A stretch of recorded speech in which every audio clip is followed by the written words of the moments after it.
இஸ்லாம் சமத்துவத்தை வலியுறுத்தக்கூடிய ஒரு மதம். அந்த மதத்திலேயே சையத்து, ஷைக்கு, பதானு, மரக்காயர், லப்பாய், துலுக்கன், பசவந்தானு பல ஜாதிகள் இருக்கு. ஒரு தொழிலோ திருமணமோ ஒரு சில முக்கியமான விஷயங்கள்ல இவங்களுக்குள்ளே ஒத்து போக மாட்டாங்க. லோன் தேவடைய பிள்ளைகள் அப்படின்னு யேசுநாதர் சொல்லியிருக்காரு. ஆனா கிறிஸ்தவத்துல வேளாளர் கிறிஸ்தவர், தலித் கிறிஸ்தவர், நாடர் கிறிஸ்தவர்னு பல ஜாதி. ஜாதிக்குள்ளேயே பல பிரிவுகள் இருக்கு. சிஎஸ்ஏ, லத்தீன், மலபார், சீரோன்னு பல பிரிவுகள். ஒரு வேளாளர் கிறிஸ்தவருக்கும் ஒரு தலித் கிறிஸ்தவருக்கும் ஒரு தொழில ஒரு திருமணமோ ஒரு சில முக்கியமான விஷயங்கள்ல இவங்களும் ஒத்து போக மாட்டாங்க. இந்து மதத்துல ஜாதிகள் ரொம்ப இருக்கு. பிராமணங்க தான் ஜாதிகளை உருவாக்குறாங்கன்னு சொல்லுவாங்க. கிறிஸ்தவத்திலையும் இஸ்லாத்திலையும் எப்படி ஜாதி இருந்தது? யார் கொண்டு வந்தா? பிராமணங்களா இதுல இந்த மதத்துல எல்லாம் வந்து ஜாதி கொண்டு வந்தாங்க. ஜாதி எங்க இருந்தாலும் இங்க எரியப்பட வேண்டிய கடைகள். ஆனா மனிதநேயத்தை உயிரோட வச்சுக்கிறதா ஆன்மீகம் மட்டுமே.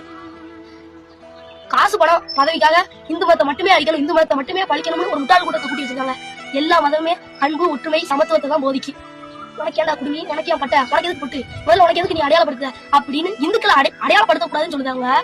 எதுக்கு அவங்க மட்டும் ஒரு கருப்பு சட்டையை போட்டுக்கிட்டு ஒரு கூட்டத்தை கூட்டி வச்சுக்கிட்டு நாங்கள் நாட்டியர்கள் அப்படின்னு சுத்திட்டு இருக்காங்க? இல்ல என்ன நியாயம்?